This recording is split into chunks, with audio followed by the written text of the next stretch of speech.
9 dni, en otok, nešteto zgodb. Islandija ni samo država. Je občutek. Dobrodošli nazaj.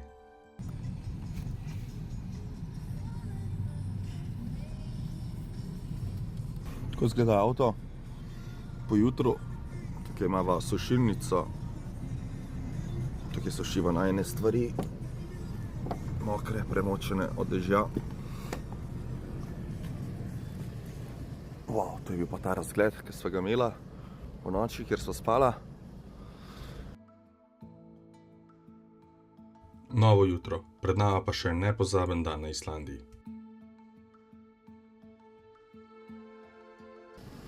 Vasko si umiva zobe, ima vodo, če pa najino prevozno sredstvo, apartma.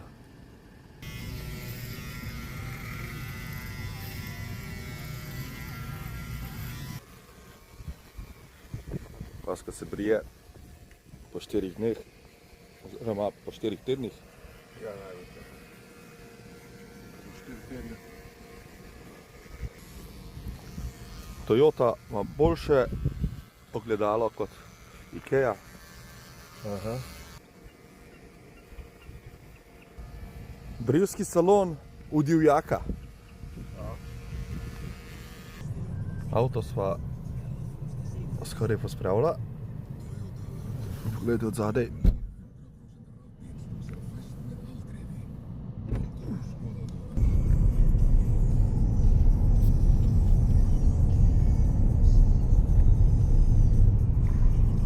Osebni voznik.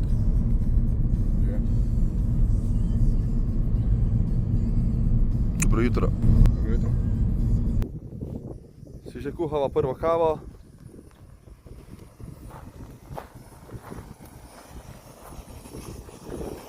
Gorilnik dela. Na roadtripu tudi navadna jutranja kava postane del dogodivščine.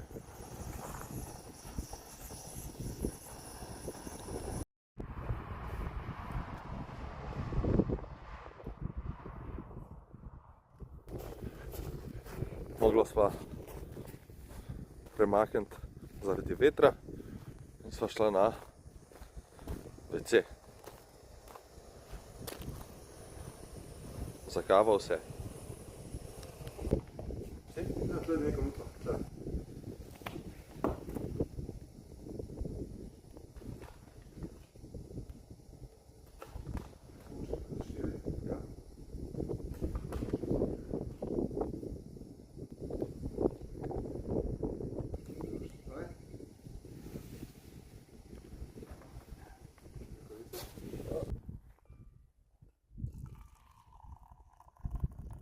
Z mlekom.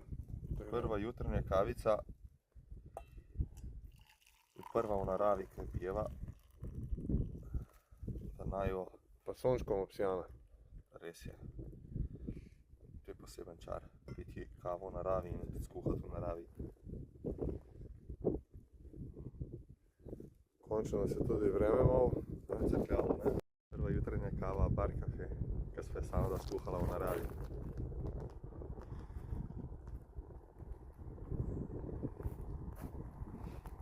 Diši. Močan vonj. Ekstremno dobra voda, islandska, čista. Narava. Seveda najina želja po kavi. Že stoletja popotniki tukaj dodajo kamen na kamnito gomilo kot simbol srečne poti. Kako smo z Vaskotom srečna, da lahko uživava v pogledih. Po 3 deževnih dneh je sonce končno pripadalo vsem, tudi njej. malo pa sonček. Imava sonček in Vaskotu se je narisal nasmeh na obraz po 3 dneh. In je začel funkcionirati in je dobil tudi licenco za voznika. Po Islandiji. Poglejte to, lep razgled. Vsake toliko časa srečamo tudi kakšen avto. Wow.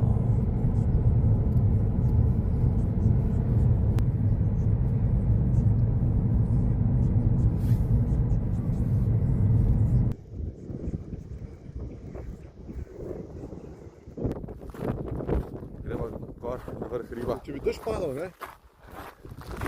Bi bila pa Tako je včeraj? ja, bi bila druga kulisa. Čist.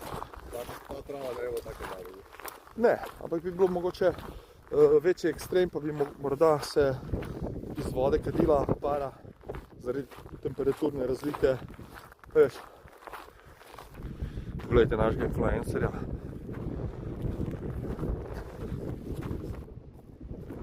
Prvi pogled je hitro potrdil, da je bil ovinek z glavne ceste več kot vreden.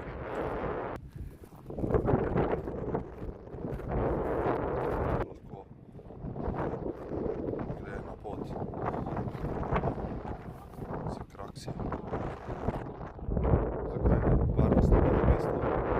Po pravici povedano, nisem ravno jaz tisti, ki bi lahko delil modne nasvete.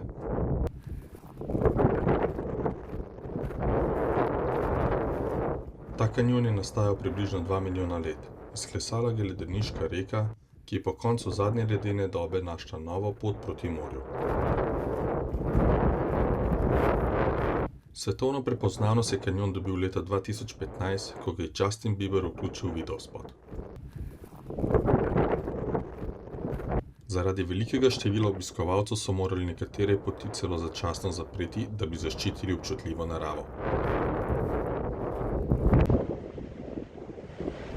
Na koncu kanjona pada še slap, ki ga večina obiskovalcev opazi šele, ko se za trenutek ustavi.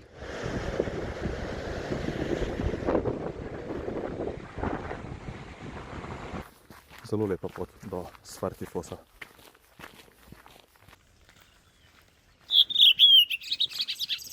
Do slapu vodi približno 1,5 km dolga pot, ki se počasi vzpenja skozi naraven rezervat Skaftafell.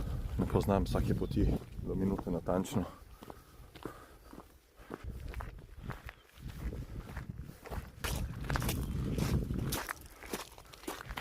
Si kaj utrujen?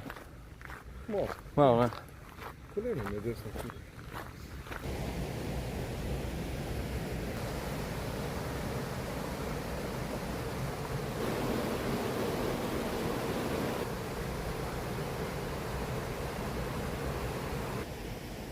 Zelo lepo urejena pot.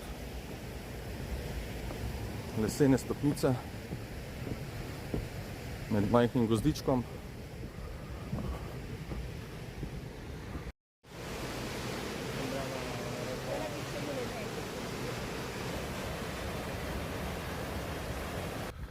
Ostanki stare hiše. Čudno, da ni bil bazen.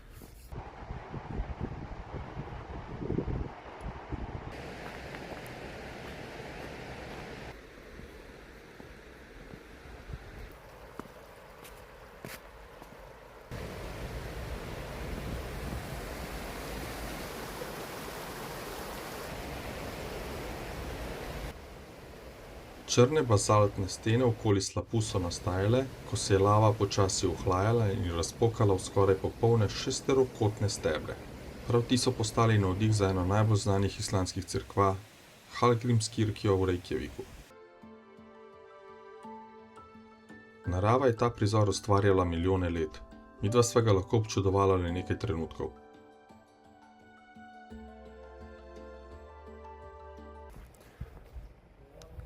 Najina baza za topel prigrizek. Sva dala v zavetju varilnik, kjer bova razbila tudi jajca. Nekaj. Evo ga. Super.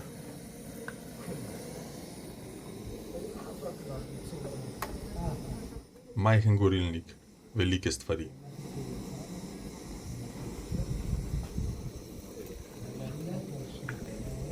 Kaj dam 4? Lahko da 4, ja.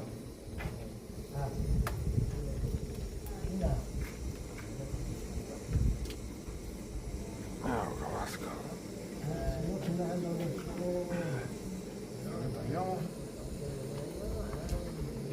Zmešam? Lahko zmešaš.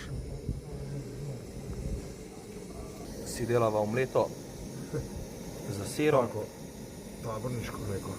Je bolj tako študentsko varianto, kakor je študentska varianta in podvig.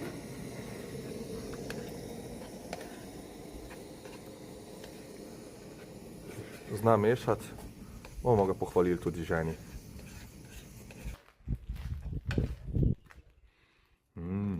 Kosilo.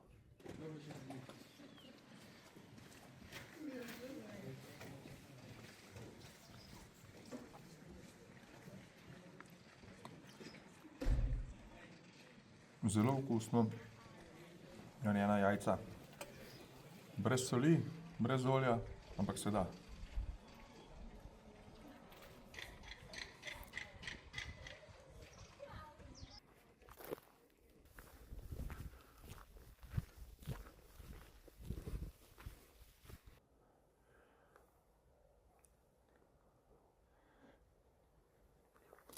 Svinja filiokul.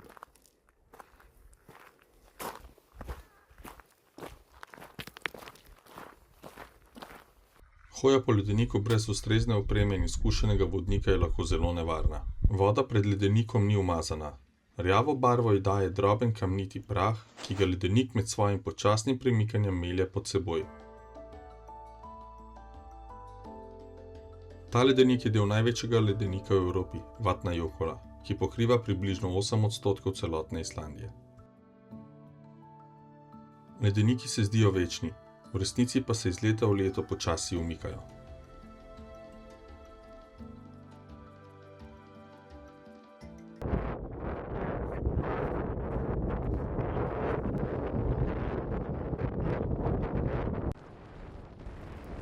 Veter je bil tako močan, da je ledene gore potiskal nazaj proti laguni, namesto da bi nadaljevale proti oceanu.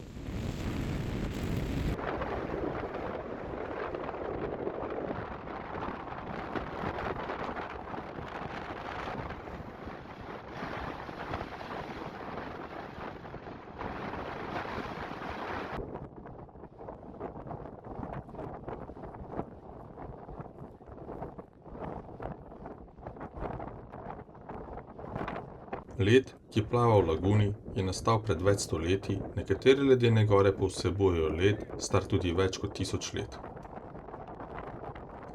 Modri led je skoraj brez zračnih mehurčkov, zato vpija večino svetlobe in odbija predvsem modro barvo. Temne plasti pa so pepel vulkanskih izbruhov, ki se je v led ujel pred stoletji.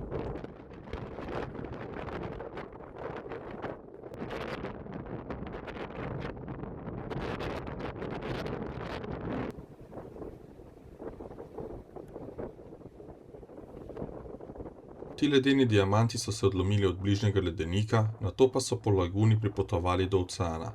Valovi jih nato vrnejo na črn vulkanski pesek, kjer za kratek čas ustvarijo enega najbolj nenavadnih prizorov na Islandiji.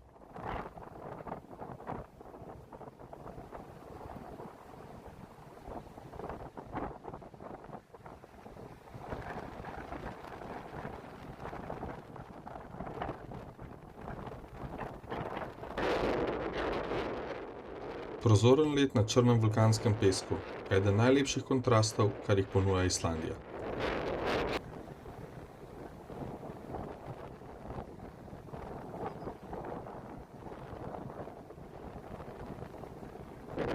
Vsak val lahko v nekaj sekundah popolnoma spremeni podobo obale, zato Diamond Beach nikoli ni videti popolnoma enako.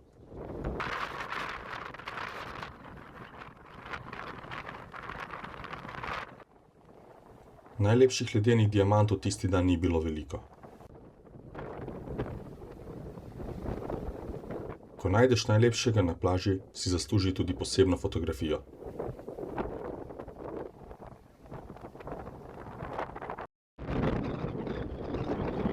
Vasko ga je ponosno držal, kot da je pravkar osvojil Ligo prvakov.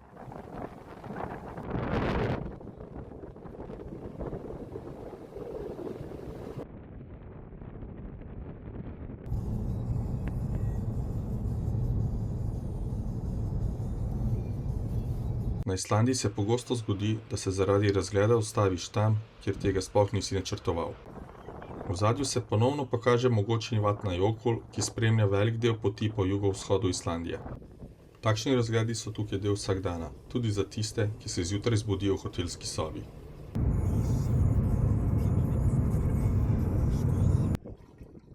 Ti geotermalni bazeni so precej manj znani kot Blue Lagoon, prav zato tukaj pogosto vlada precej več miru.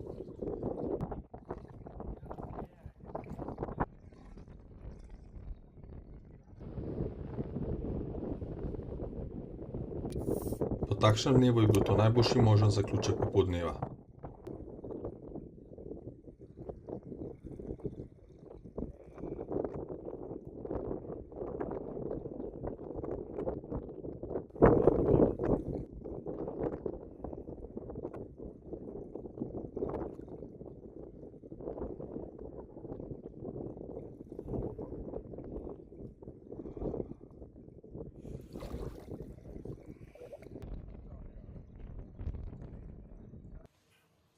Težko si je predstavljati lepši razgled iz savne.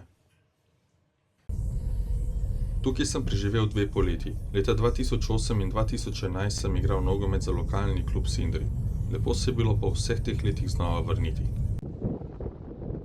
Mesto je znano tudi po ribištvu, predvsem po škampih, ki veljajo za eno največjih kulinaričnih specialitet tega dela Islandije.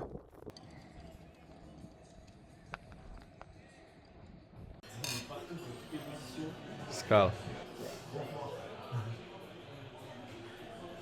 Sva si naredila pojsla. Dan je bil dolg, čas za počitek. Če nas ven ne fuknejo, kaj tle sosede. Zaenkrat je okej. Se odpravljava spat. Poleti tukaj prave teme skoraj ni. Spanje ob dnevni svetlobi hitro postane nekaj povsem običajnega.